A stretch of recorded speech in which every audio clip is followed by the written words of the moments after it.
कहानी का नाम आपकी ज़रूरत। एक व्यक्ति था, उसके गुरु गुरु सन्यासी थे। वह व्यक्ति दुनियादारी दारी दारी से ऊब सा गया था।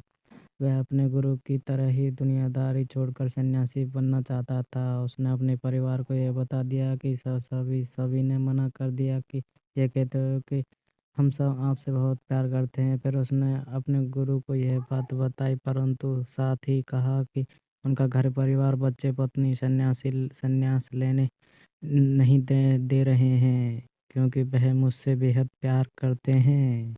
गुरु ने कहा, यह किसी सूरत में प्यार नहीं करते हैं। गुरु ने उसे बहुत समझाया, पर वह व्यक्ति नहीं मान रहा था। फिर गुरु ने कहा, अच्छा ठीक है। गुरुजी उस व्यक्ति को मठ में ले गए। उनके बाद गुरु ने उसे योग विद्या सिखाई, जिससे वह अपनी सांसें रोक कर मुर्दे जैसी में घंटों तक रह सकता था। यह सब सिखाने के बाद गुरु ने उसे एक योजना बताई और उसे घर भेज दिया। दूसरे दिन वह व्यक्ति अपने घर मुर्दा पाया गया। परिवार के सारे लोग इकट्ठे हो गए। सभी रो रहे थे, विलाप कर रहे थे। वहीं वहीं उसकी पत्नी सबसे ज्यादा दुखी हो रही थी। पूरे घर में कोलाहल मच गया और सभी की आंखें नम थी। वह व्यक्ति मुर्दा अवस्था में था, मगर योग अभ्यास से वह आसपास के माहौल को महसूस कर सकता था। उसे बड़ा सुकून मिला कि अपना परिवार उसे कितना प्यार करते हैं। अतः उसे संन्यास का इरादा इरादा त्यागने का फैसला कर लिया। कुछ ही देर बाद उस व्यक्ति ने गुरु गुरु वहां पहुंचे। गुरु ने सभी को शांत किया और अपने शिष्य से बड़े सबको देखा। कुछ देर बाद सबको देखने के बाद उसके परिवार वालों को कहा कि यह सब में जान फूका फूका जा सकता है। इस व्यक्ति को मैं अपनी विद्या से जिंदा कर सकता हूँ।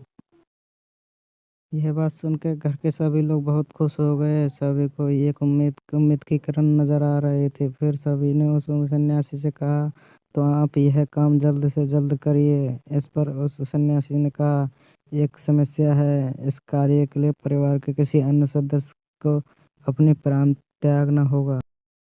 यह सुनकर सभी लोगों की सांसें रुकी की रुकी रह गईं। सभी ने एक दूसरे को देखा। सन्यासी ने परिवार के सभी सदस्यों के साथ एक करके पूछा कि किसी ने हाँ नहीं की। सभी ने अपनी जान की जरूरत बताई और अपनी अपनी जिम्मेदारी भी। सन्यासी ने फिर उस व्यक्ति के पत्नी से कहा, अगर अगर यह नहीं रहे तो तुम कैसे जियोगी। उसकी पत्नी ने तुरंत जवाब दिया, मैं इनके बगैर भी जी लूंगी। सन्यासी ने फिर उस व्यक्ति की पत्नी से कहा, अगर यह नहीं नहीं रहे तो तुम कैसे जियोगी। उसकी पत्नी ने तुरंत जवाब दिया, मैं इसके बगैर रह लूंगी।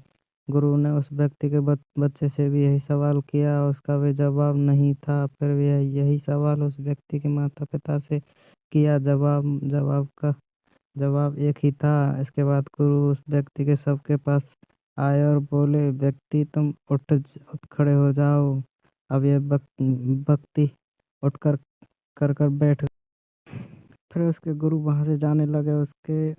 उसने अपने गुरु को रोका और गुरु से कहा, मैं भी आपके साथ चलूंगा। अब उस व्यक्ति को समझ में आ गया कि उसकी ज़रूरत उसके घर में कितना है।